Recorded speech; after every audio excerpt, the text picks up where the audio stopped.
I can hear everybody on the outside too. I hear you, 6,000 of you on the outside talking, so I heard everything you said. And we just had a sexual harassment training, so here we go. It was all good. So we're untrainable. No, you're not untrainable. You're good. Thank you, everybody, for coming out to another session of the House Finance Committee. We're on live, so people can see that we're fired up and ready to get the people's business done, and I think we can do that. But before we get started, the first thing I want to do is to ask the clerk to please call the roll so we can have a roll call. Chairman Abney. Present. Vice Chair Slater. Present. Vice Chair Mazurkowski. Present. Representative Maury. Present. Representative Baginski. Present. Representative Barrows. Present. Representative Diaz. Representative Edwards. Representative Hall. Representative Nadone. Representative O'Brien. Yeah. Okay. Representative Quattrocchi. Present. Representative Ruggiero. Representative Ruggiero. I can't hear you. You got unmute? Okay. That's the sound. Yeah, there you go. You're here?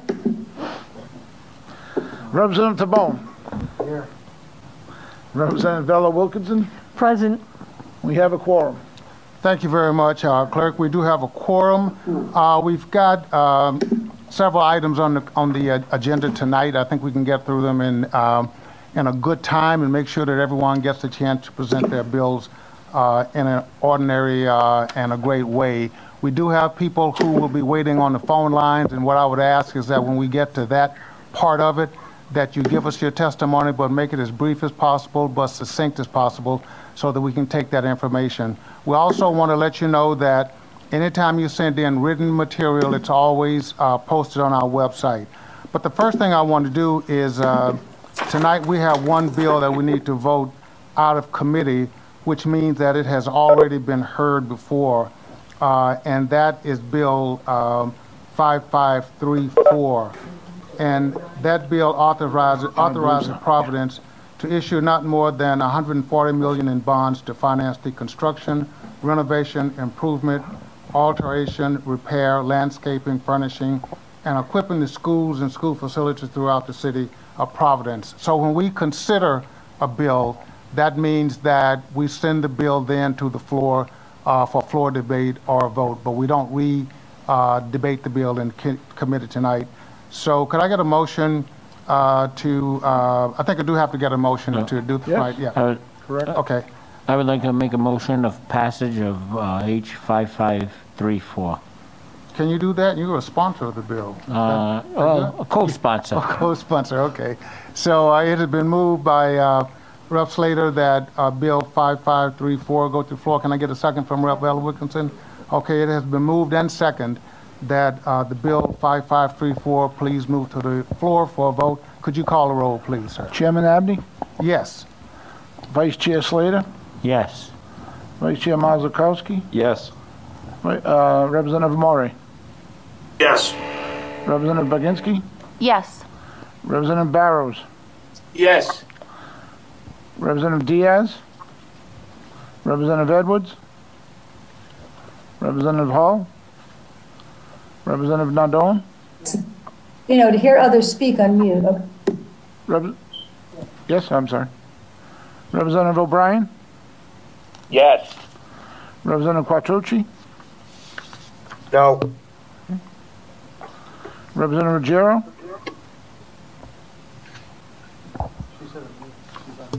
Representative Ruggiero, you got to unmute your mic. Frozen. Okay. Representative Tabone. Yes. Representative Bella Wilkinson. Yes. 10 yes and 1 no. Thank you very much. The bill will go to the floor for debate, if necessary, and a vote. So after the bills are considered, then we have other bills that we're going to hear tonight, and there's an order that I'm going to try and go in. If there's a representative that's here, we try and get that person to put all their bills together one time, and then that way, once they're done, they can go on their way and get other business done. So the first speaker tonight will be Representative McEntee. She's here. And you have two bills, is that correct? I'm sorry. That's correct, Chairman. Oh, I'm sorry. What I have to do is hold all bills for further study right now. Yeah. Fine. So can I get another motion? Yes. From, from Chairman, Slater? I'd like to make a motion to hold all other bills for further study. Second. It's been moved and seconded by Rep. Slater to hold all bills for further study, and seconded by Rep. Ella Wilkinson. I guess we have to have a roll call vote on this. Chairman Abney? Yes. Vice Chair Slater? Yes. Vice Chair Mazurkowski? Yes. Representative Amore? Yes. Representative Baginski? Yes. Representative Barrows? Yes. Representative Diaz? Representative Edwards? Representative Hull? Representative Nadone? Yes. Representative O'Brien? Yes. Representative Quattrocchi? Yes. Representative Ruggiero? Yes. Representative Tabone? Yes. Representative Ella Wilkinson? Yes. Okay. Okay, then what we will do now is start with Rep. McEntee.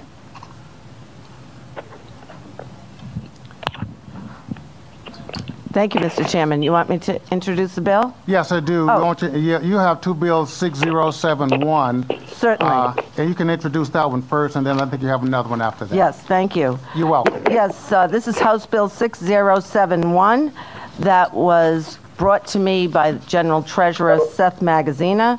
This act would provide for the creation of a taxpayer services division to assist taxpayers in the proper record keeping, reporting, and remitting of income tax.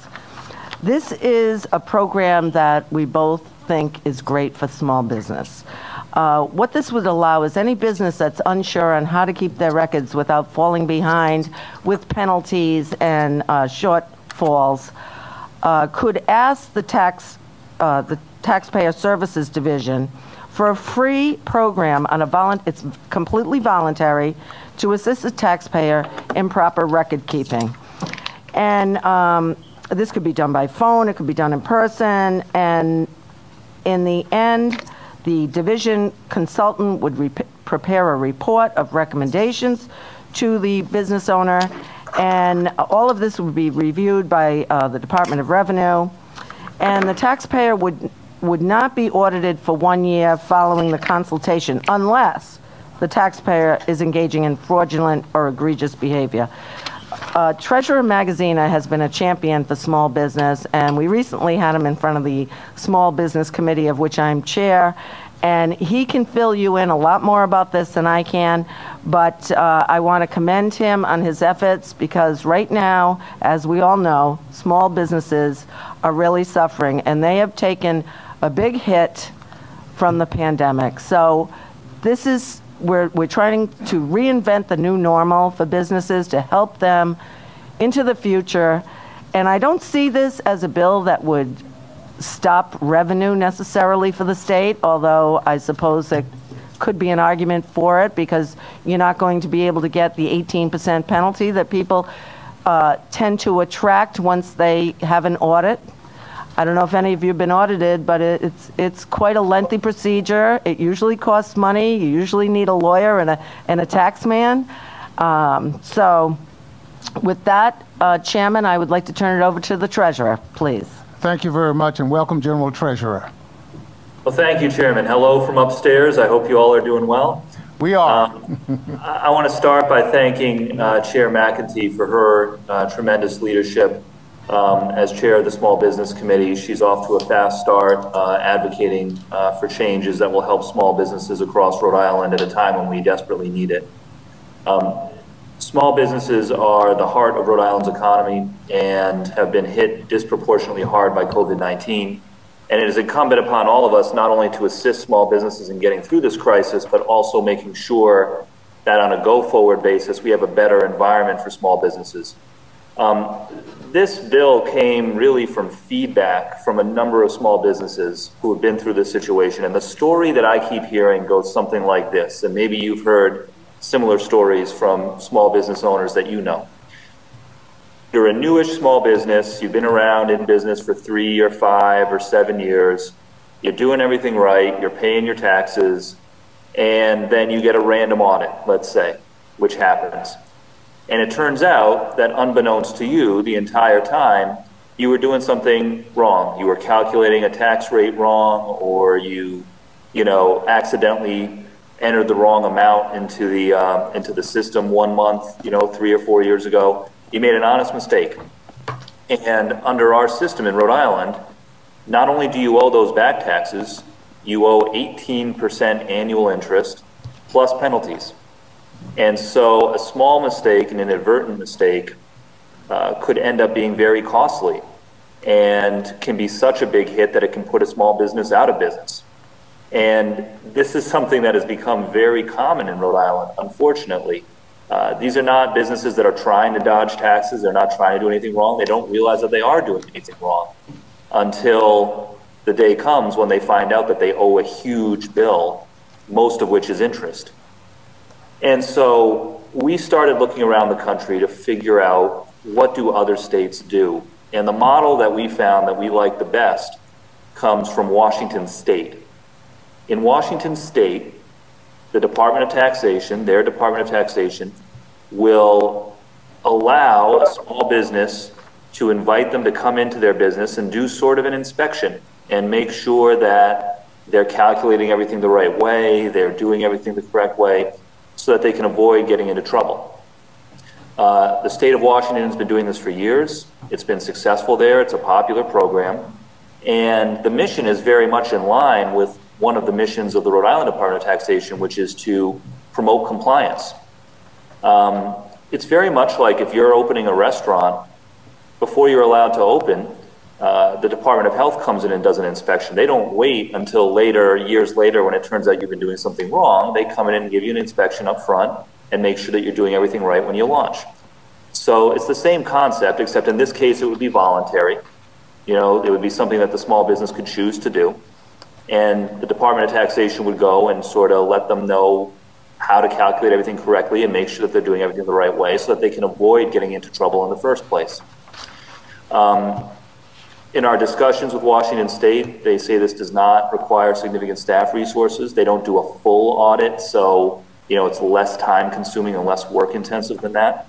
I will note that we are working on a sub-A with some technical changes.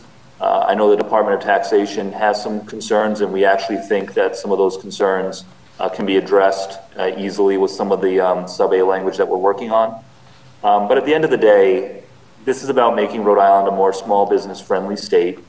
It's about promoting compliance with the tax laws and making it less of a problem where people fall into trouble without realizing it accidentally. It's a very common story and I think a very simple solution.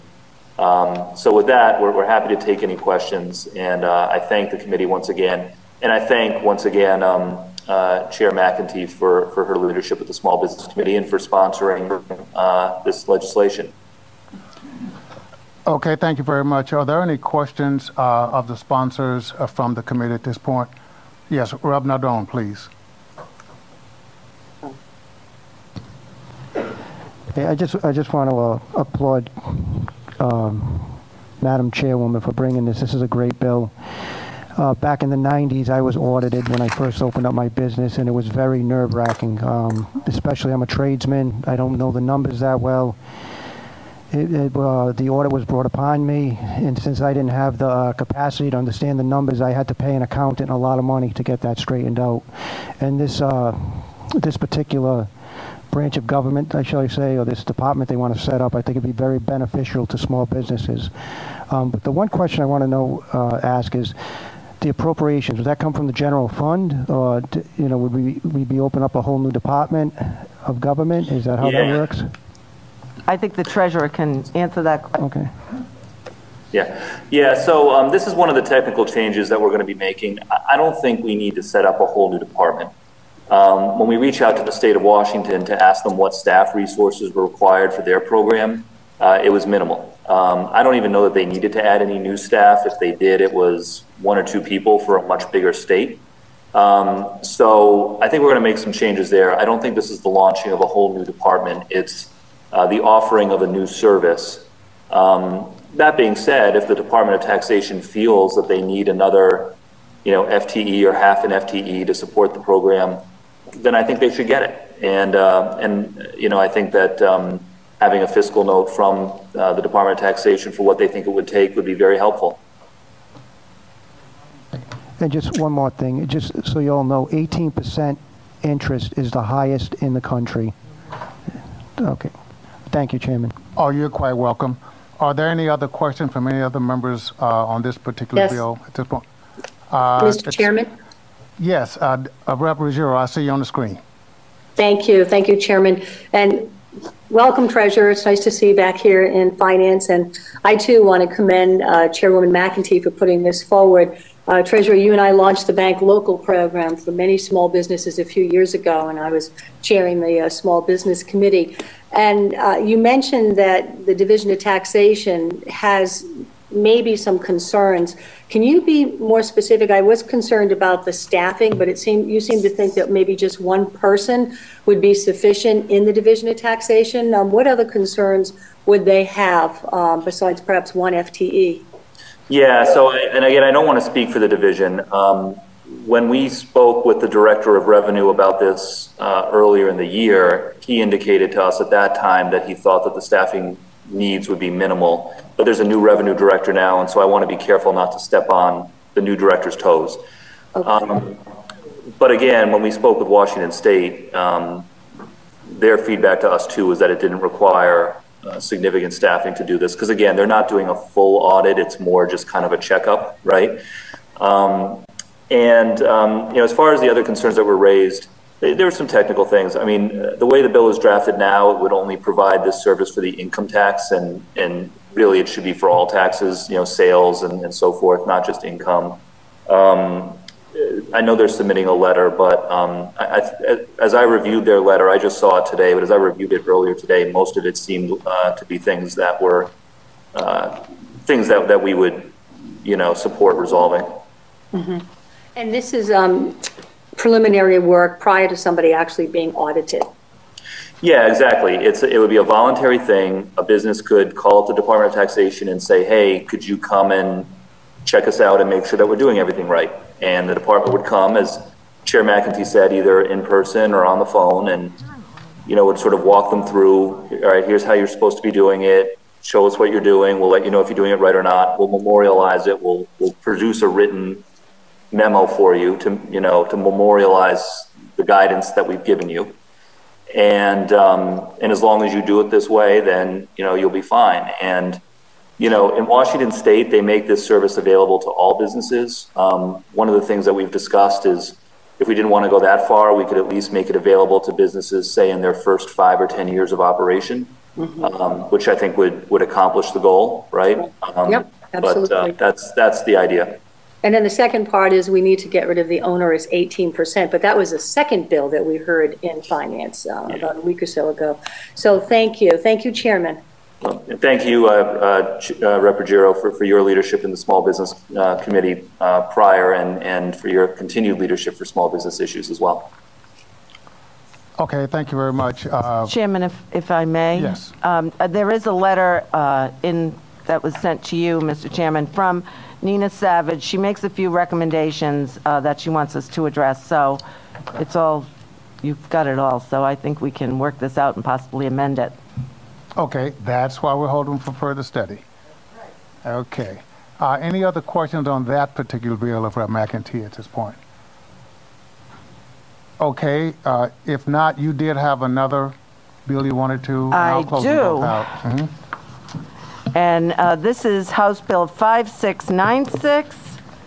This is an enabling legislation. It's authorizing the town of South Kingstown to issue not to exceed $85 million general obligation bonds, notes, and other evidence of indebtedness to finance the construction, renovation, improvement, alteration, repair, landscaping, furnishing, and equipping of schools and school facilities throughout the town, and all attendant expenses, including but not limited to engineering and architectural costs, provided that the authorization shall be reduced by the amount of certain grants received from the state bond proceeds from the Rhode Island Department of Education or from the Rhode Island School Building Authority.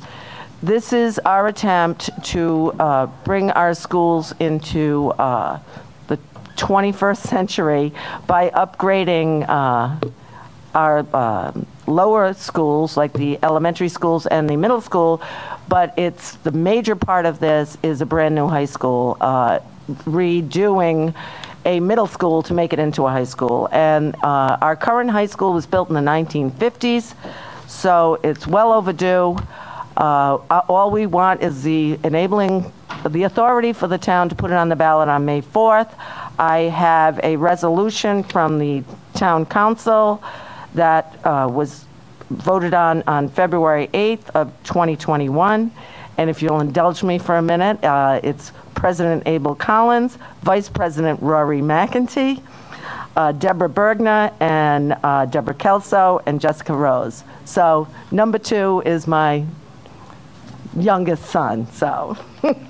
I have it here if anyone wants to look at it. That's okay. A little family matters in Rhode Island. It doesn't matter. Okay. I just think it's funny that I have a resolution from my own son. It's the first one I've gotten, so. There you go.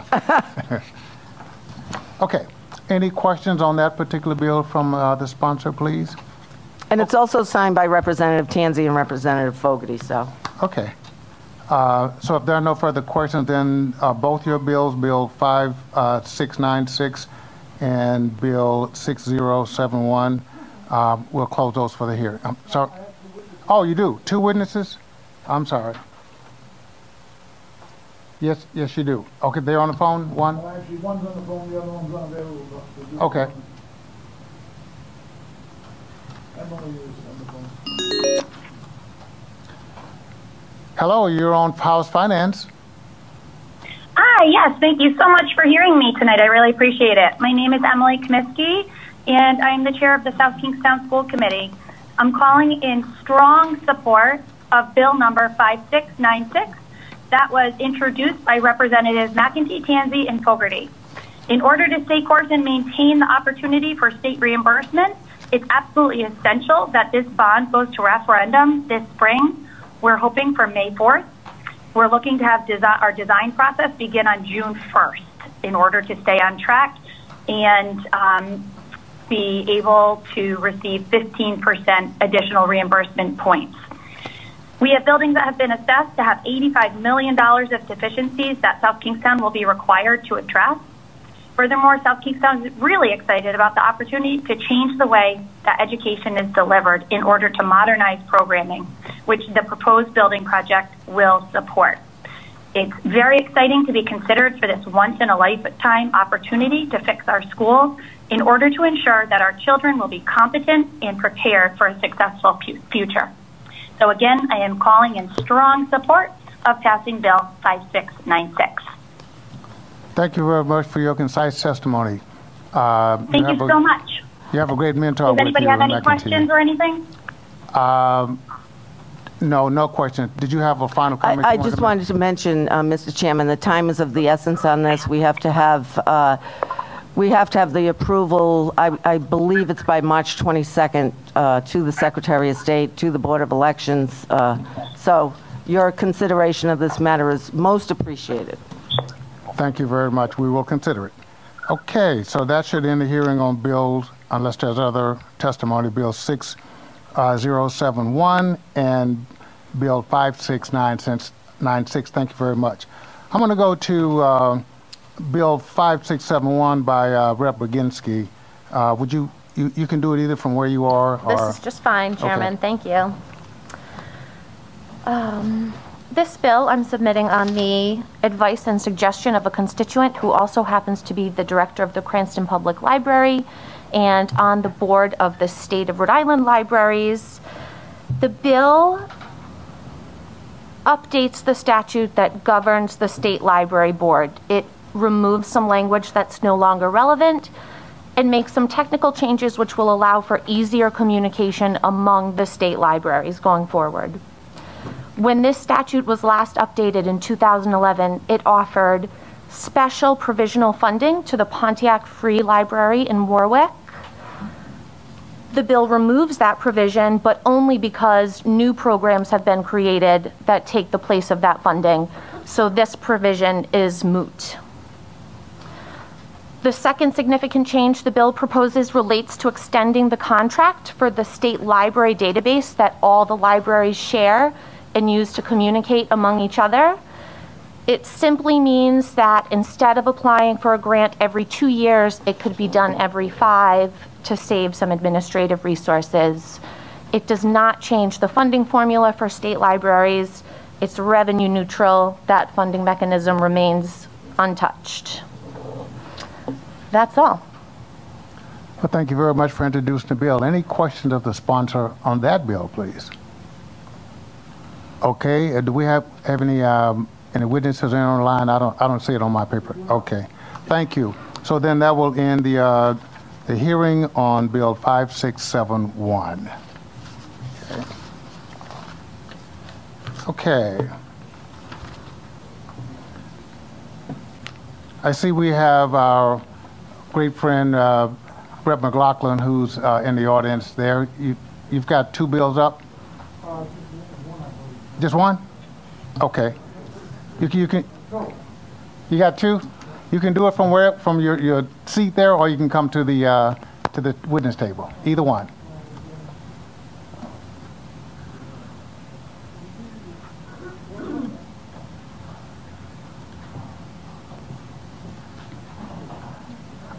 Okay, welcome back. How are you doing? Thank you, Chairman, members of the Finance Committee. I'm here tonight, once again, in reference to my bill is 6102. It references the Central Falls retirees.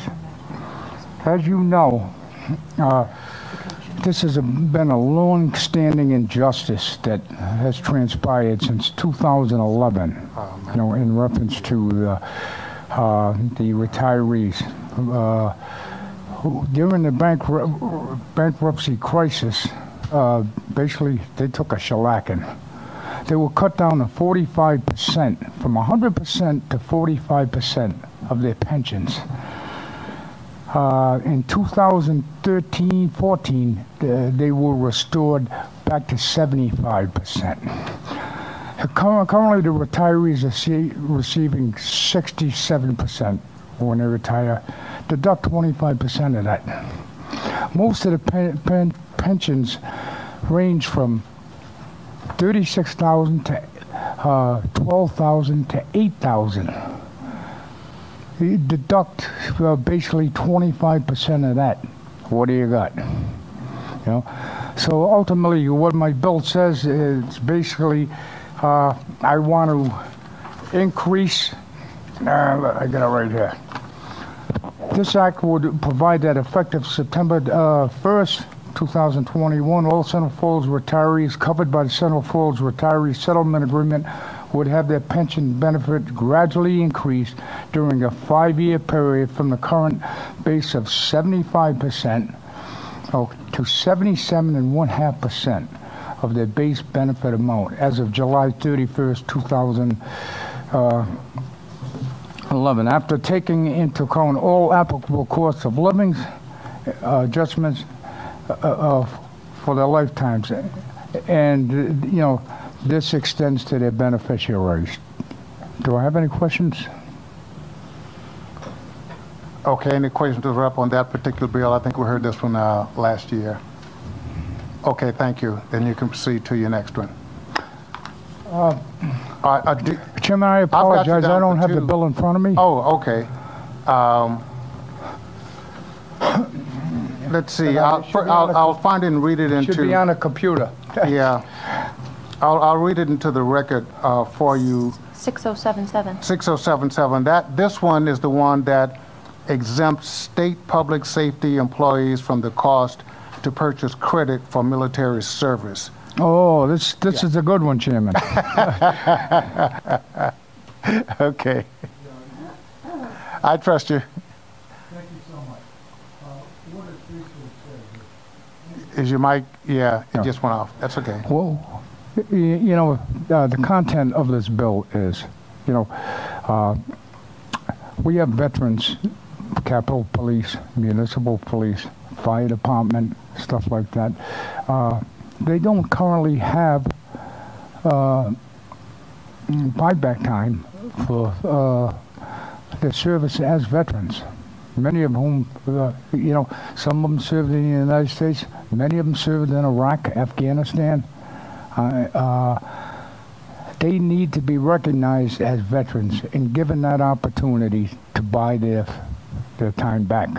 You know, if they put 20 years on a fire department and they put 4 years in the military, they should be, you know, be able to purchase that time. I don't think any municipalities offer that. State agencies that I'm aware of, unless you know, but I think it's a good bill, and I would ask for your wholehearted support, and especially our Capitol Police here who protect us, you know.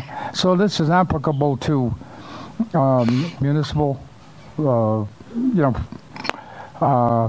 state people, firemen, first responders,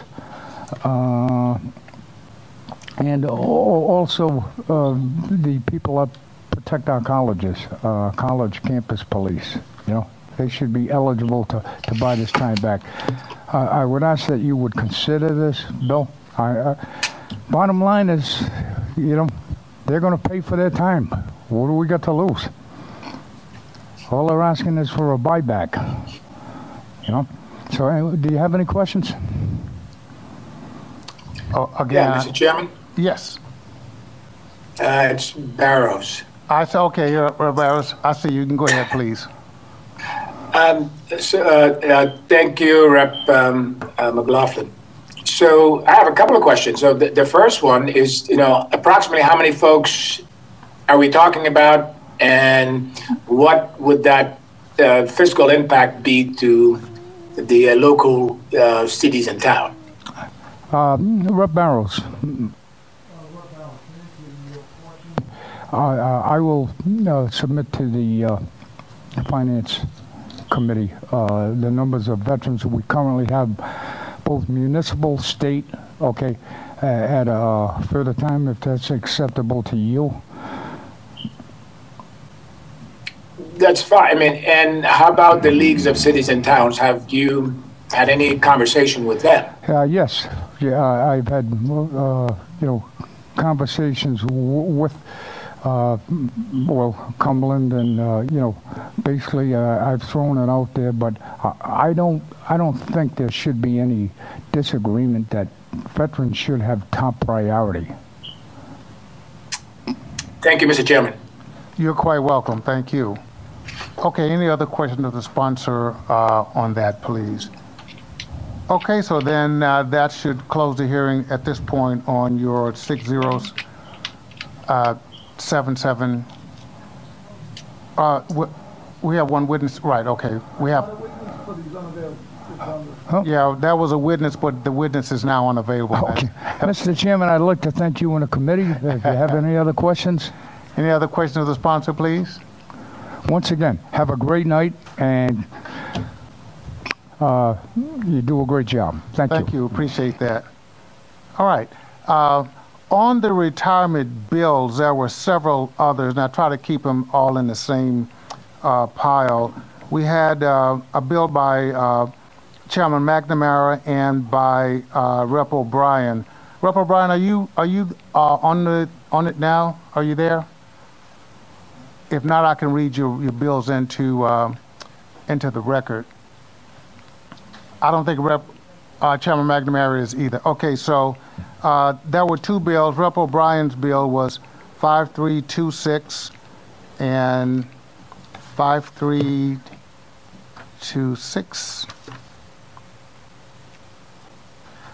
Provides public safety employees with the pension benefits of public safety employees in the municipal system.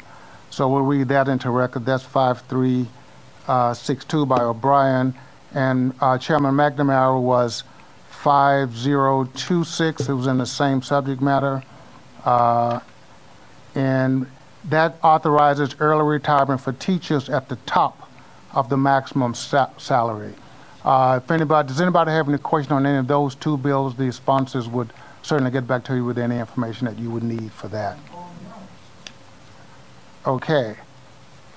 If not, then that takes care, I believe, the bills that we had on retirements. Any witnesses that we have for that one? Jim Sonorini is on the phone? Okay. Jim? Hi, Jim. Hi, how you doing, Chairman? Great to talk to you virtually. Yeah, I know. Not too bad, but just to let us know which bills you're testifying on and whether you are pro or con in a brief manner, please. Okay, so on the first bill, if it's okay, because I just missed my call on Rep. McLaughlin, so I'll do Rep. O'Brien's first at H5362, if that's okay, and then I'll move and just do a quick closing on Rep. McLaughlin's bill. So on the first bill, on Representative O'Brien's bill, and we're very grateful that he submitted this legislation for House 5362, is dating all the way back to the pension changes in 2011. There were certain revisions that made and changes made through the settlement agreements that made the pension changes less onerous for police and fire, and also the correctional officers. The police and fire pensions largely are contained in the Municipal Employees Retirement System, otherwise known as MERS, and the correctional officers are actually in their own segregated pension system that, while it's still invested with the state, has its own rules and peculiarities. What happened was, back in 2011, is Council 94, which represents several types of professional law enforcement individuals, had advocated that our state employees should receive the same or equal treatment and parity to municipal police and fire. Unfortunately, those arguments were ignored, and our public safety professionals were lumped in with all of the other changes. And of course, we fought a lot of those other changes as well, but they were not granted any consideration, and consequently, many of our law enforcement professionals who are fully sworn, trained law enforcement professionals now have to work until the minimum retirement age of 67. Many of the people we represent, such as deputy sheriffs, Capitol Police, environmental police, and airport firefighters, all have very, very high standards and very dangerous jobs. And their injuries are consummate to their type of public safety work. And I also forget to mention juvenile program workers who guard very dangerous individuals who generally are sentenced to the Rhode Island Training School. So, for example, our airport firefighters, unlike municipal firefighters, are subject to the Air National Guard's physical requirements, and every year they have an agility test where they have to drag a 250-pound dummy at least 50 yards and run a timed mile and a half every year to retain their employment.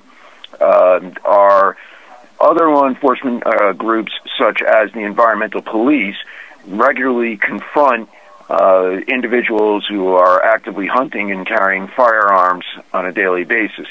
Again, our jobs are often subject to the same training or sometimes enhanced training that other individuals receive.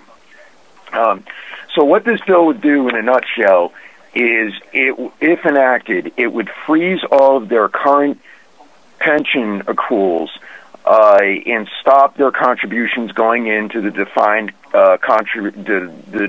contribution plan, which is the 401a, 401k style plan. It would freeze all of that, and it would then say from point going forward, they would receive all of the same benefits for basically for retirement age and other benefits such as disability, and to have the exact same benefits as municipal police and fire. Now, when we originally had introduced this bill, we actually had requested an actuarial study, and back then, for 380 people, the estimated cost was somewhere around $1.3 million. So roughly $3,421 per person for 1 year. That was on a 19-year amortization schedule. Unfortunately, as you know, well, not unfortunately, but every actuarial study that must accompany a pension piece of legislation has to be requested by the House Finance Chairman, Senate Finance Chairman, with the approval of the respective Speaker and or Senate President. When Governor Raimondo's administration found out that an actuarial study was being run, they objected vociferously, and consequently, while I know the numbers that were contained in that study, I was not able to use the study publicly. That being said, I would ask for some consideration of this legislation. Michael Downey, the President of Council 94, has made a constant commitment that we would keep fighting to remedy the injustice that's been facing our public safety professionals. We'll keep doing. We hope that this year it will gain favorable consideration. Additionally, I would request that if we can anyway get a actuarial study on this language, we would greatly appreciate that, so that we may finally be able to make some progress on this issue. And just in reference to Rep. McLaughlin's legislation, we also support that bill. That bill actually encompasses many of our public safety professionals who would be able to purchase with no interest service for their pension credits for their time in active duty and as a veteran. We think that's also excellent legislation. I'd be happy to answer any and all questions to the best of my ability. Thanks so much for your testimony. Are there any questions of the witness from any of the three bills that you talked about? Okay, if not, thank you very much. We appreciate your testimony, sir. Thank you, Chairman.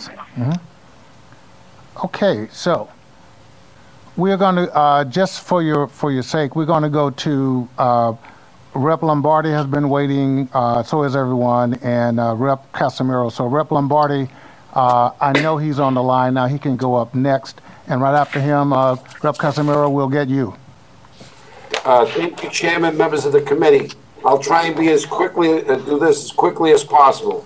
Bill 5802 is an act that would cap the annual percentage rate for payday loans to 28%, require maturity date of more than 90 days from loan closing, prohibit fees and interest payments of more than 60% of the principal loan amount, and finally require that payments be made monthly, with each payment being no more than 25% of the loan's original principal. This is a predatory loan, Mr. Chairman, and primarily utilized in the less affluent areas, affecting many of the people in the minority community, or people that are, are borderline, just teetering, just about making it with food on the table, roof over their head. And what this is excessive interest rates, as much as over 200%. Even with credit cards, if you agree to 20, 22%, 19%, and you miss the payment, it goes to somewhere a little over 30. I can tell you this here, in the less affluent neighborhoods, when individuals do these kinds of acts, they end up doing 10 to 20 years in prison. And there's a word for that, but I'll leave it. I know this is a G-rated audience, so we'll keep it like that. So that's what this does. At least that no one be being a predator to those that are most in need. Someone needs $200 to keep a roof over their head, or feed their children. put gas in their car so they can go to work, working 3 jobs without benefits. So that's primarily what this does, Mr. Chairman, and I will endeavor to answer questions if I'm able to. And thank you for your consideration and your time in this. Thank you very much. You've been working on that for quite a while, and keep up the good work, please. Are there any questions of the sponsor? Mr. Chairman. Yes. I don't have any question for the rep, but I do want to commend him for doing this. And I think myself and he and a number of other folks have been fighting for this for a while. So thank you, Rep, for doing this. My pleasure. I'm honored and privileged. And with guys like yourself, the chairman, and the other ladies and gentlemen on the committee, let's send the right message to the state that we will not let our people become victims of predators. Okay, thank you very much. Appreciate that. Thank you so much. Thank you for your time. I think we have we're 2 witnesses for this one, right? Cheryl Quattrocchi and William Stoudemire. But Cheryl, are you on first? I am. I think. Haven't you testified before with us? No. No, I have not. Okay, great. Well, good. We're ready for your brief comments, please. No. Well, good. We're ready for your brief comments, please. You know what, Cheryl? If you would please turn your radio or television down or off, because we're getting a feedback. Okay, just all set. Okay, you may proceed, please. Okay, I actually am a center sales manager for Advance America. I've had the experience of being a customer of Advance America and now a sales manager within the company. I am a mother of 10 children who work multiple jobs at a time to keep my family going. There was a few times that financial situations arise, and I was so thankful that Advance America Services was there to help me during that time. As a center sales manager, we are in the business to put smiles on people's faces, and our customers truly appreciate our services and depend on our financial help to get them through tough times, feeding their children, paying utility bills, unexpected car repairs, or medical bills. That's what keeps people up at night. Our employees are very empathetic and offer ways that our customers can decrease the loan amount or pay the loan off in a shorter period of time. Advance America employees have listened and helped many people who appreciate paying only $10 per 100 and have said they don't know where they would be without our services here at Advance America. As an employee of Advance America, I continue to take pride in helping people rest easier and love hearing how Advance America has helped them cope with life's unexpected expenses. Thank you very much for your comments. Okay, the next is Bill on the line. Mr. William Stoudemire. Bill? Hello? Yes, Mr. Stoudemire, you're on the line, sir. Okay, thank you. You can proceed. Okay, can I start talking? Or is someone else yes, you talking? can. Yeah. Do you have your television on? I have it on the web channel. Okay, we just need you to make sure the volume is turned down so you won't hear us repeating ourselves. Okay. When you do that, you're ready. Ready for your brief comments, sir. Okay.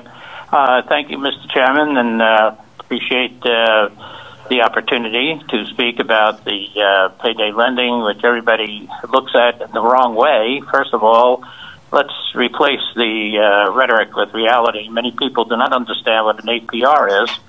An APR is an annual percentage rate. The payday lending is a 2-week period. And what happens is, over time, if you're buying a mortgage or something like that, you are getting into an annual percentage rate.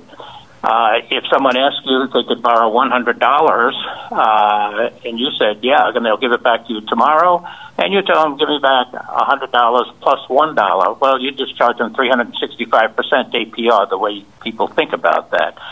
It's a short-term loan. Nobody takes out a payday loan for a year. It is a 2-week period, unless the borrower stacks loans with different companies. These are the facts. A global strategy group and the Torrance Group polled 1,000 payday loan borrowers. 96% of the borrowers said they completely understood before they took out the loan how long it would take to pay it off and the finance charges involved. 72% said they received better treatment from a payday lender than from a bank or credit card company. 75% said they were likely to recommend the payday loans to friends and family. Payday loan complaints at the CFPB and their last survey was 2,300, 0.7% of about 400,000 complaints. The whole fact of it is it's an alternatives that there are to payday lending is the capital good fund. There's banks, credit unions. Why don't people go there? Why don't the borrowers use them? If they did, then there'd be the competition, and perhaps the payday loan companies would close. Okay. The people in Rhode Island that operate a payday lending store are highly regulated by the Financial Crimes Enforcement Network, the IRS, the Division of Banking. They're audited, and they have a tremendous amount of regulations to follow, which they do. And finally, the biggest thing that a payday lender does, it provides an alternative that is regulated by the state and offers brick and mortar locations and personal relationships. When I had locations myself, if somebody could not make their payments, we didn't charge them again. We just said, look, if you can pay $20 a month or whatever it is, fine. We're not going to do anything else. The key to all of this is that I think it's people, but the 96% of the people, they use common sense. They see what it is. Common sense works. Why have the government dictate what you do? And that's basically it. Thank you very much for your comments. Are there any questions from the panel for Bill, please? Okay. If not, thank you very much. And that will then, if there are no other witnesses online, that'll end the hearing on Bill 5802. Thank you very much. Okay. The next set of bills I will try to do, we try to lump them in the same categories, will be Bill 5682, Bill 5927, and Bill 5814. They seem to all deal with the veterans' homes issues. And so Rep. Cordelio is up for 5682, that particular bill, Rep? You can if you want to. I think, well, will they be able to, yeah, they'll be able to see you. Yeah. Yeah, okay. Yeah, thank you, sure. Good evening, Chairman, members of the committee. This bill is 5682. And what this bill does, it reimburses funds resulting from improper billing of maintenance fees to disabled veterans at the Bristol Veterans Home.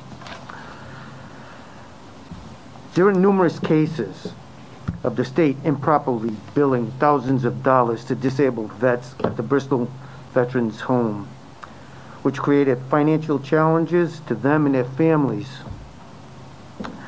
The Office of Veteran Services is currently paying back about $5 million to 56 residents, both living and dead, who were improperly charged the so-called maintenance fees from 2013 to June of 2020.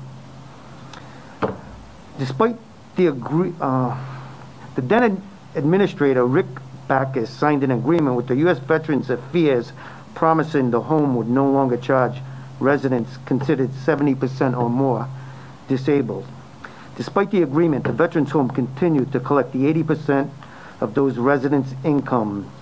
Meanwhile, the state was getting reimbursed by the federal government for those disabled veterans, meaning it was improperly collecting from residents and then again from the federal taxpayers. The improper billing would likely have continued if it was not for someone filing a complaint about the veterans who was no longer covering the cost of occupational and physical therapy. The complaint spurred an investigation and discovered the Veterans Home was improperly billing these disabled veterans. The money's being paid back without interest, and it's possible the recipients will have to pay taxes on the amounts they receive. The U.S. Department of Veterans Affairs did not require interest to be added to reimbursements, but I believe they should, because this should have never happened. They knew what they were doing. They just thought they were never going to get caught. This is why I put this bill in, requesting a 12% interest per year on improperly billed maintenance fees reimbursed to these disabled veterans. I believe it's a very small thing we can do for them, because, I mean, these are great men and women who put their lives on the line for us. As far as I'm concerned, they're heroes. And that's it. Thank you. Are there any questions of the sponsor of that bill, please? Okay. If there are no further questions, then that should end the hearing on that bill. I want to make Rep. Casimir, did I miss you after I got through with Rep. Lombardi? If I did, I apologize big time. That means you just have to pass my bill, Chairman. You're a tough bargainer. Okay. Well, you're right up at, we've just got two more of the veterans bills. Go ahead. And then you're right up. I'm so sorry. I was looking at my notes problem. And I thought I'm in trouble. Okay. All right. Then the next bill is Bill 5927. Rep. Bella Wilkinson, please. Thank you very much, Chairman.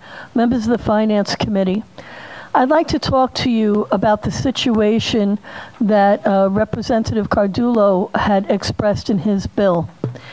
I want you to think about the members of your constituency that are on restricted incomes. And in fact, if you're blessed to have your own grandparents living, think about what would happen if they were taken, if $3,000 a month was taken out of their pension. If the state of Rhode Island, through the budget, and the governor had an article that said that if you're a disabled senior citizen, that in living in the state of Rhode Island, that you would be charged $3,000 per household just for the privilege of living in Rhode Island, how do you think your constituents would respond, and how would you vote? How would you respond to it yourself? But that's what we're talking about with regards to what's happening at the Veterans Home. Now, the law that is on reimbursement, the federal law that deals with reimbursements for the Veterans Homes, was actually effective as of April 2007.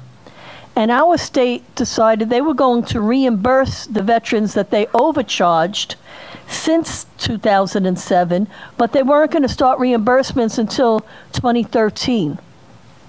So if you look at the difference in House Bill 5927, this act would provide that any present or past resident with service-connected disabilities that were overcharged during their residency from January 2007 to 2021 in conjunction with maintenance fees to a full reimbursement with a 5% interest. I like the 12% interest, but I'm looking back to the time when the federal bill was first put into effect. So I'm looking to capture those extra years from 2007 to 2013. And I've asked that the reimbursements that could not be brought back to the decedent's family, if he has or she has any next of kin that's still living, that money should go to a restricted fund, which is the chaplain's fund at the home.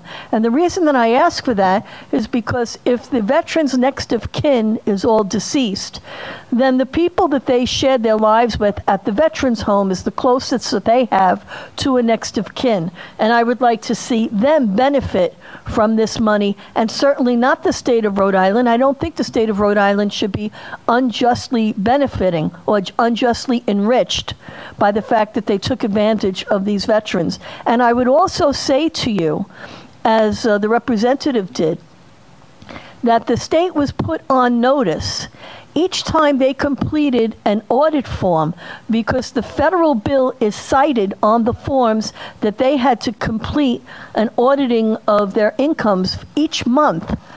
Now, I don't know how you work, but typically, if I'm working and I see that there's a federal citation on the bottom of the form that I'm handling each month, if I didn't know what it was, I sure as heck would look it up.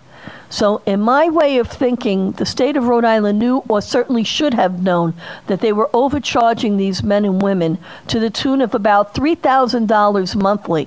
And I would also remind the members of the Finance Committee who were here last year, before the pandemic, when we had Director Yon, he testified that it was only about $500,000 to maybe $2 million at the tops, because we asked if there was money for the reimbursement. And it turns out that it's closer to $5 million and may actually be more than that. So I ask you, please, let's take care of our veterans. I echo the sentiments of my brother. Let's take care of these men and women who took care of us. Thank you. Thank you very much for your introduction to the bill. Are there any questions of the sponsor? Rep. Baginski, please. Rep. Vella-Wilkinson, is there any estimate of how many residents were overcharged since that time in 2007? Thank you for the question, Representative. I have a witness who has been, and I say this with complete respect and love, who has been in the weeds right at the very start of this, and I think that he's better equipped to answer that question for you. I don't want to hazard a guess. Okay. You have a question, Rokadi? Yes. Oh, you can answer that? Yes, it's 56 residents, and it's approximately $5 million. Okay. That's a long time. Yes. Okay, any other questions of the sponsor? It's a good question. Okay, if not, then that will end the hearing. Now, do we have a witness on that on the line? He declined to, okay. That happens sometimes. Witnesses will decline to testify after a while. If not, no more questions, then that will end the hearing on that particular bill, 5927. Rep. Quattrocchi, my friend, I can see you there. I think you're up next with your bill, 5814, which is in the same genre as the two before you. Yes, thank you, Mr. Chairman, and fellow committee members. George Washington once said that a nation can be best judged by the way it treats its veterans. And it is in the spirit that I bring 5814 before you, which seeks to improve our veterans' home by reorganizing it into a self-sustaining quasi-public entity mirroring the state of Maine, which has 6 veterans' homes, 5 of which are 5-star rated by Medicaid. And I would argue that the only beacons of Rhode Island efficiency right now are our quasi-public entities, so much so that we extract money from them year after year through scoops to assist with the state's budget, and nobody knows that better than us in the Finance Committee. I actually believe that this bill, after hearing what I just heard from my two colleagues, Representative Cardillo and Representative Vella-Wilkinson, I believe that something like this rearrangement could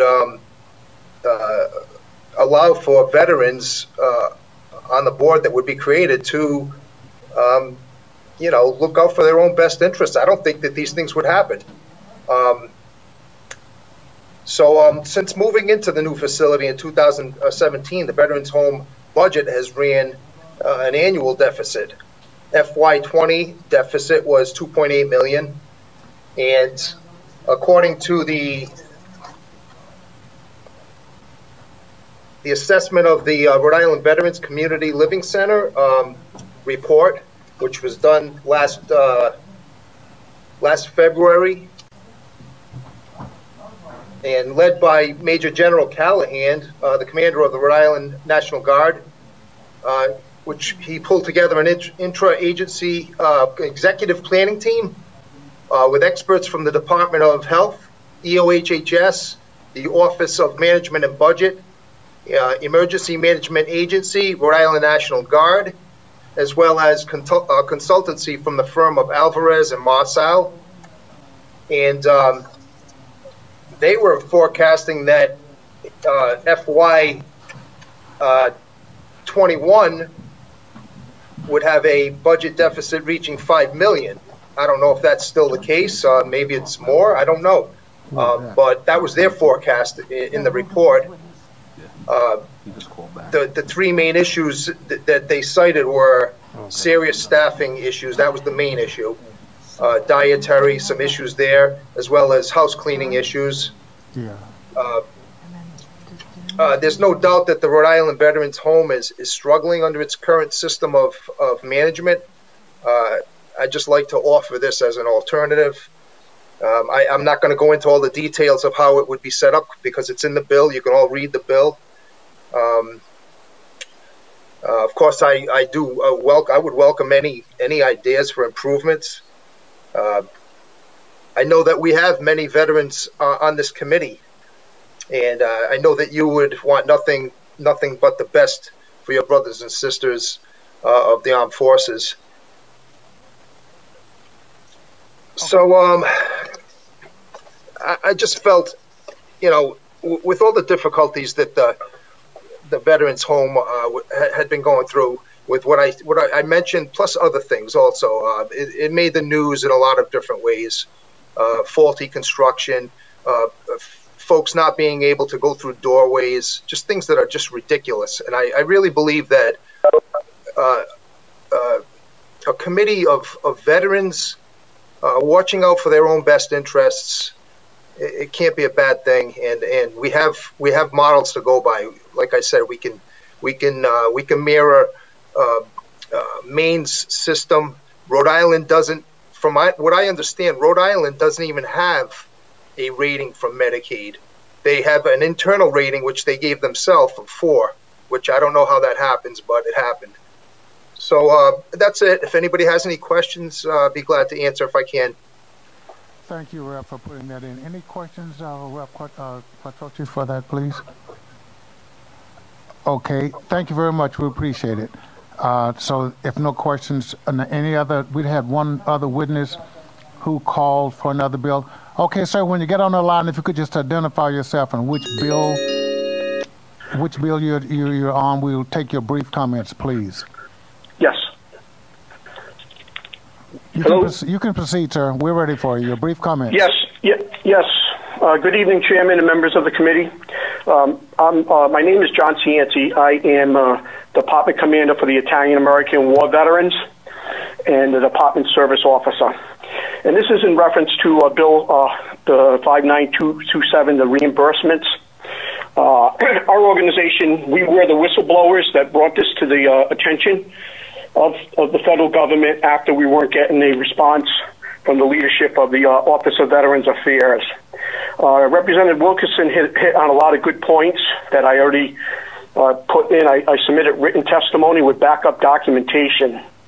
As far as the reimbursement going back to 2007, if you look at my written testimony, I talked to the VA in Washington, D.C. that oversees the program, and their guidance to the state attorneys that were handling this for the state, that reimbursement would be from 2007 forward for all veterans that paid that maintenance fee and everything, which I believe will probably add about another $5 million and another additional 30 veterans. I have the number for Valerie. I also attached a letter from Director Yarn that he responded to the United Veteran Council of Rhode Island on this topic about why about a dozen members family members contacting veteran organizations were not being reimbursed prior to 2013. And he basically gave us a response that it was only directed from February 2013 from the VA in Washington. And Valerie categorically told me yesterday that was not the case. The state is required to reimburse all from 2007 to 2020 when this charges were stopped. I'm not going to read my written report. I'll hit few more points. Understand that this This was done on a monthly certification. Every single month, this was after they charged the veterans. They charged the Veterans Administration. And the penalty could be that the state would have to reimburse up to $30 million of federal funds that they were not eligible for because they were charging the veteran. A few things. Again, on my written testimony, I hope everyone got a copy of it and everything. I submit some attachments. And the federal law did not change in 2013. It was a minor change about the state home care agreement. Previously, and still in effect, was the CFR 38-1745, which gave the reimbursement. The little difference was that they were doing it as in 2013, they came up with a set fee for each state and everything. And I can tell you, Representative Wilkerson, she hit on the point. I have families that have contacted me. One family lost their house because they couldn't afford to. The mother couldn't afford to keep the house with the payment of $3,200 a month out of $5,000. Another family, which was on WPRO, Jim Forts, there's written testimony, Harold Fortson. And their mother, they now have to wonder whether they could have done more for their mother after they lost their father, and then she faced some serious illnesses and everything. This overcharge was a gross injustice to our veterans, to their families, and we, the state of Rhode Island, was the only state that quote unquote did not understand the law or basically ignore the law. I'm asking this committee, to vote in favor of the bill, to move it along to the interest and, the idea that these veterans, if there wasn't someone loved one or next of kin that can be available, because this happened for 13 years, from 2007 to 2020, to establish that, the fund going into that and everything. In conclusion, again, General Washington was already referred, but in 1781, he said, "Permit me, sir, to add, the policy above in our present circumstances seem to demand that every satisfaction which can be reasonably requested should be given to those veteran troops who in their recent conflict have been as long and so faithfully serving the state, and understand that these families now are continuing. They had a reopen closure. Some of them are facing, Jim's family and Harold's family had to hire an estate attorney to reopen it. Other families have to hire probate attorneys to reopen matters and everything. And it was an illegal charge, and it's mandated that it has to be reimbursed by the state. And again, I'll say I've been privy to the information from the VA OIG. I was the whistleblower, and at no time did they ever communicate that it was going to be from February to 2013 from the state home care agreement. And that was validated yesterday, and I challenge anyone on this committee. You can call Valerie herself. She said that she communicated this information to the state of Rhode Island. She mentioned attorneys that were handling this reimbursement. I thank committee for giving me the opportunity. I thank those members of the committee that are veterans, and I thank all the veteran supporters on this committee. God bless and Godspeed. Thank you. And thank you for your testimony, sir. Yep. Any questions? No questions from the panel at this point. Okay, thank you, Chairman. You're quite welcome, sir.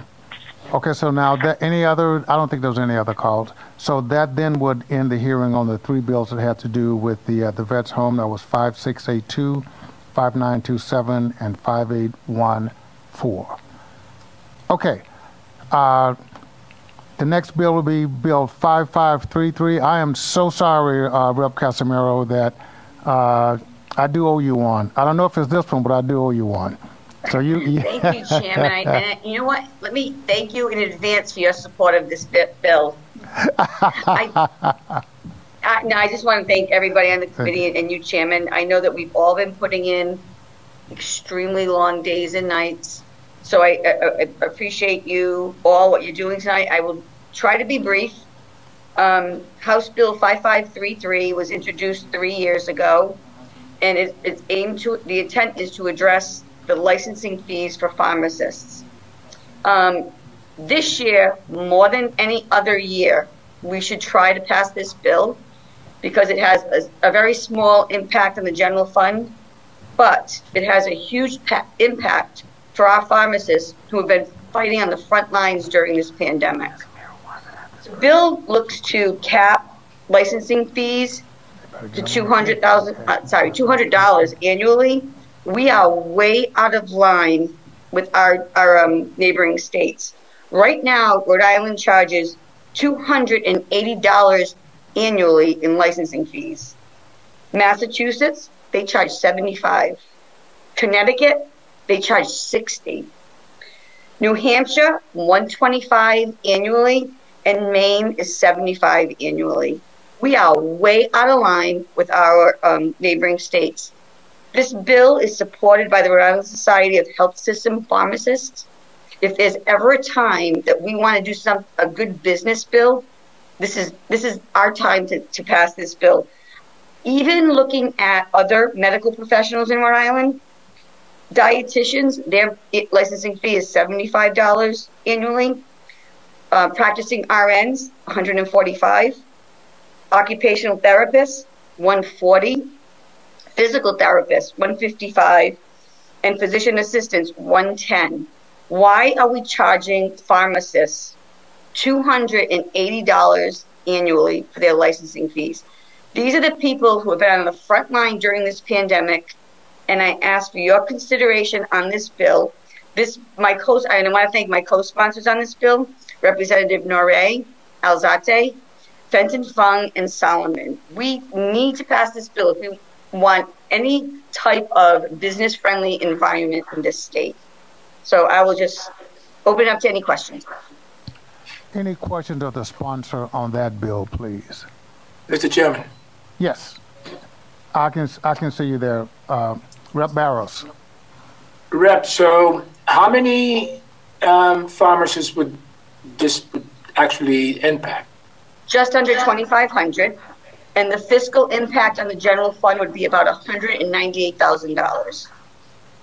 So, Rep, so all of these pharmacists, these 2,500, they're all in Rhode Island, and they're all Rhode Islanders, or? They're all licensed Rhode Island pharmacists. Thank you, Rep. Thank you, Chairman. Oh, you're quite welcome. Are there any other questions of the sponsor before we get to, I believe we have one witness? Okay. This witness, Amy? Hi, Amy? Yes, hello. Yes, how you doing? This is Rep. Abney. You're on House Finance, and would you please give us your brief testimony on this bill, please? Sure, of course. So my name is Amy St. Amand. I'm a pharmacist and a board member on the Rhode Island Society of Health Systems Pharmacists, and I'm here just to speak on behalf of the organization this evening. And the reason that we support this bill is because in Rhode Island, pharmacists pay more than double the kind of rate in neighboring states for their annual license renewals. The rate in Rhode Island is $280 per year. And if you look at other states nearby, like Massachusetts pays $75 per year, Connecticut is about $60 per year. And then also looking at other medical professionals within the state of Rhode Island, kind of in the same bracket, such as advanced nurse practitioners and physician's assistants and physical therapists.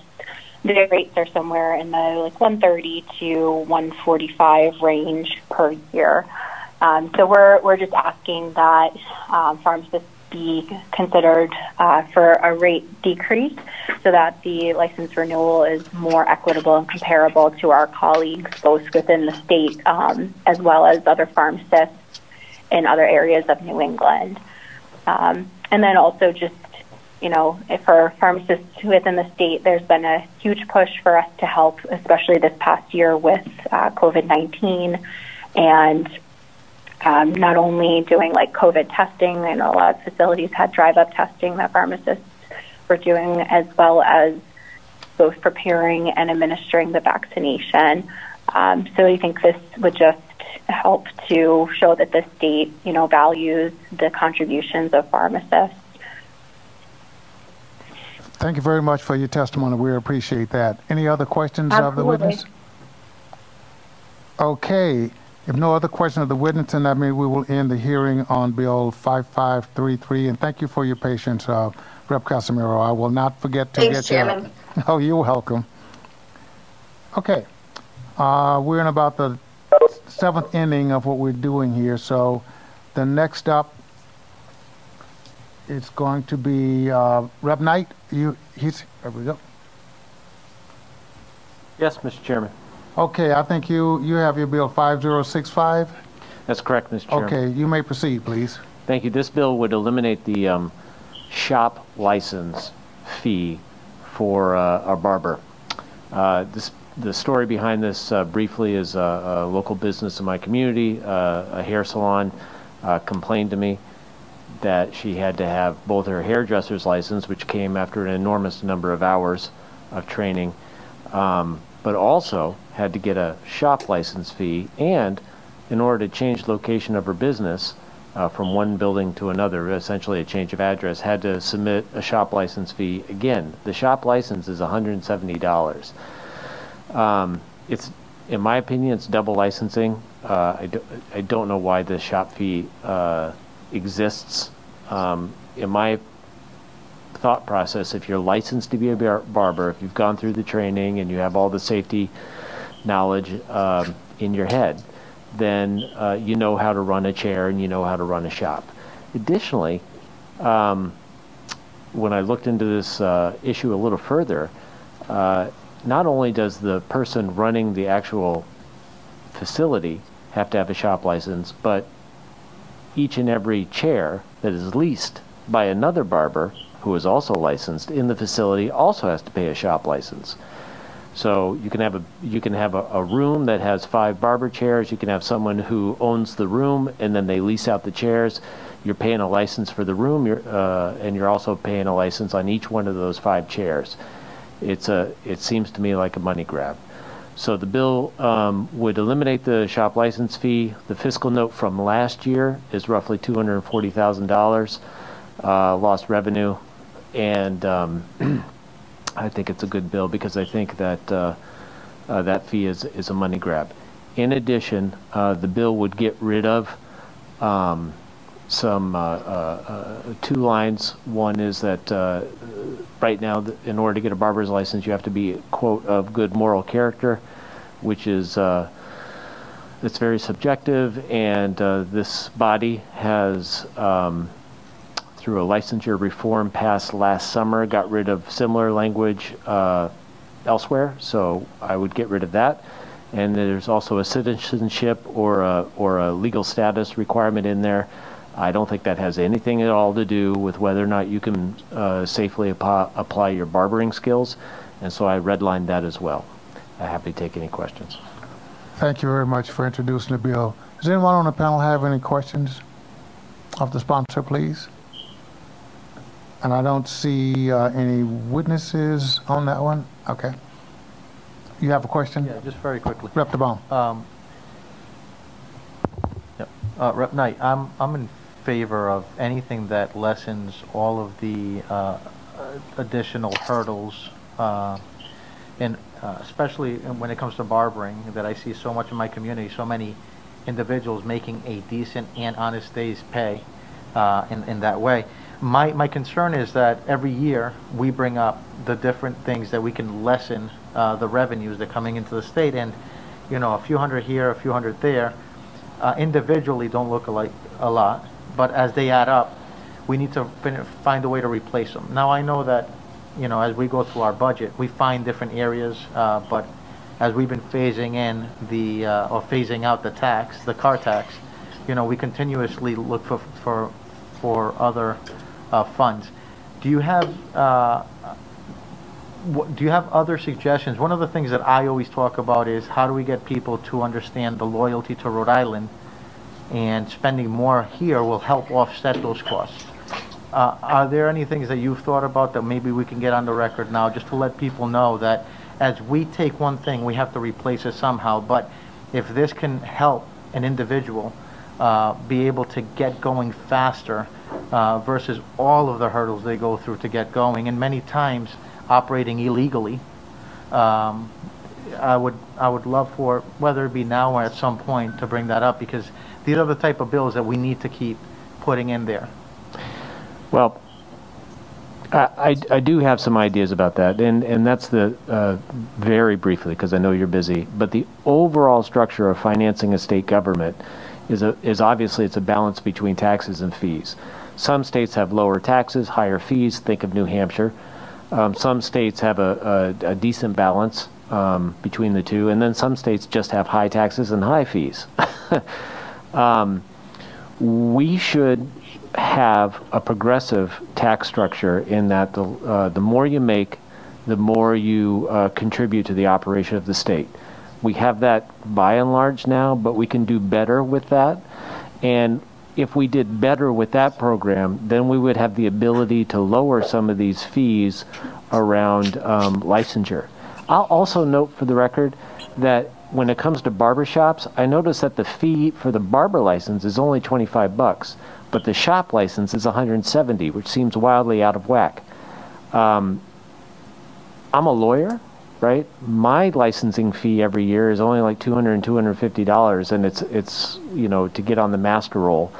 So I mean, that could be more. And I know that's a third branch thing, and you guys don't control it, but I feel like to answer your question, the more the financial burden we put on a progressive income tax, and the more we can take it off the fees and off the regular guy just trying to get by without, you know, sinking his business. Thank you. Thank you, Rep. Knight. Thank you, Chairman. Oh, you're quite welcome. Good discussion.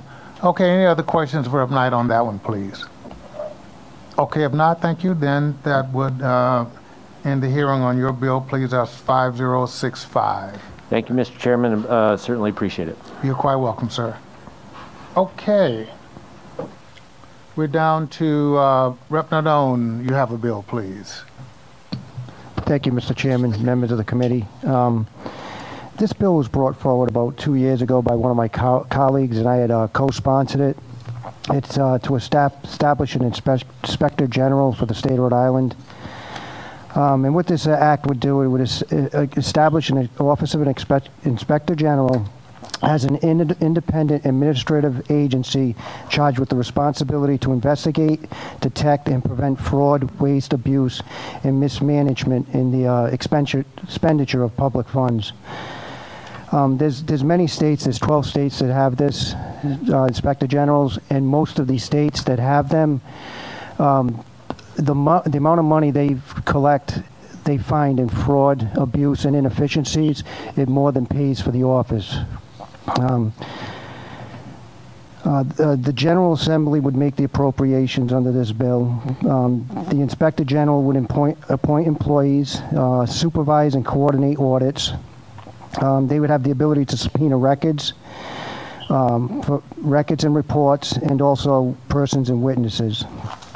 If they detect waste or fraud, it would be referred to the Attorney General. And they will also be required to prepare a report annually of the activities no later than April, and they would submit that report yearly. So that's essentially what it is. And I co-sponsored this bill 2 years ago. I think it's worth taking a look at, and it's just something the conversation should be started. Thank you very much. I do remember you putting that bill forward. Any questions of the sponsor on that bill, please?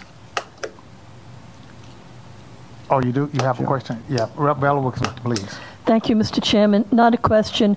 Just wanted to be on the record as fully supporting this bill. I think it's really important, and it's definitely something whose time has come. We need it for the state to move forward. Thank you for putting this in, Representative. Thank you. Thank you, Rep. Okay, any other questions? And I don't think there are any witnesses on the phone. We had one? Okay, on the phone? All right. Here we go.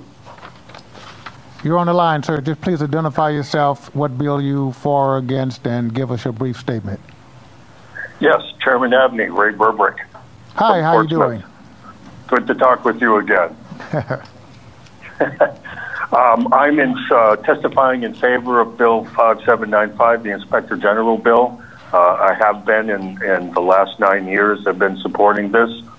My background is I was an Inspector General in the United States Army for 3 years, and I do have good knowledge of how the system works. And this all came about 9 years ago when we were fighting the toll on the Sakonnet River Bridge, and the Senate and House of Representatives people said, well, we're expecting income from that toll money, but if we don't put a toll up, where is the money going to come from? So a bunch of us came together with a few ideas. One of them was Inspector General.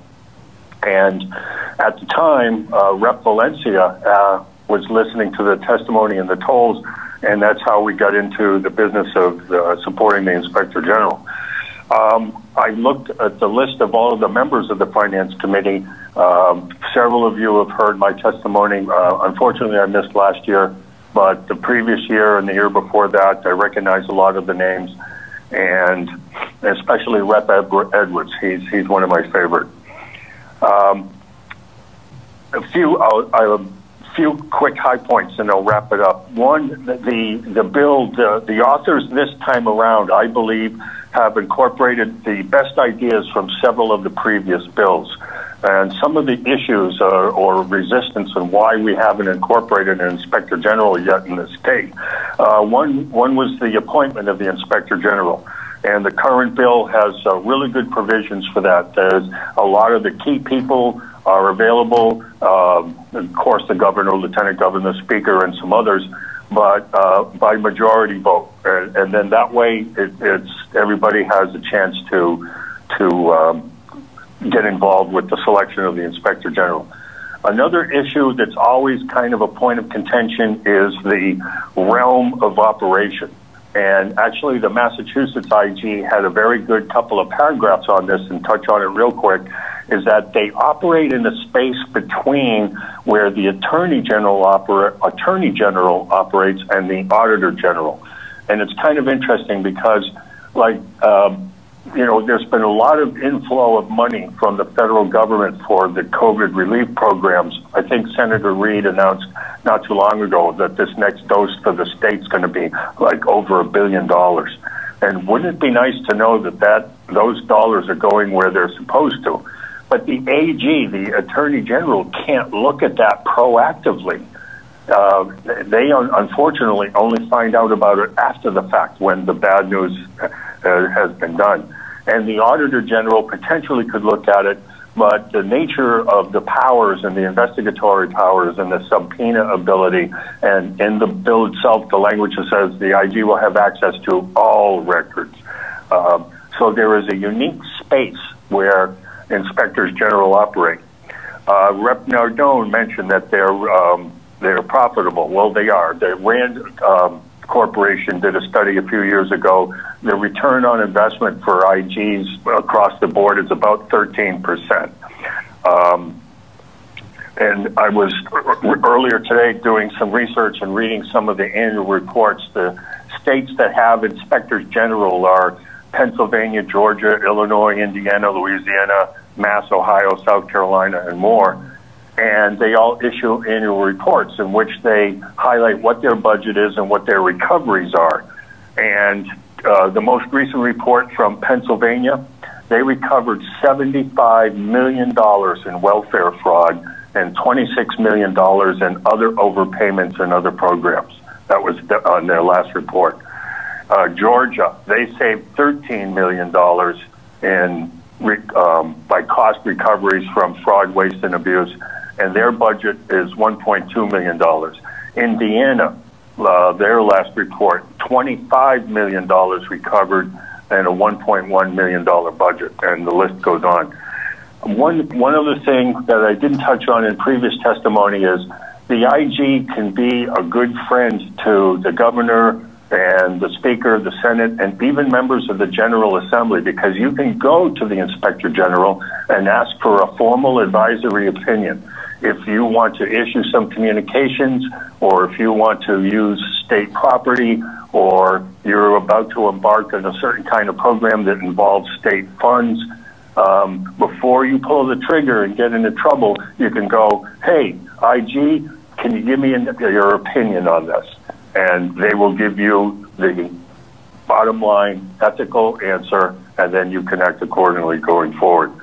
And I'll wrap it up with Chairman Abney, any members of the Finance Committee, I am available anytime to go over all of the details of the Inspector General by Zoom, by phone, at a pub, my favorite.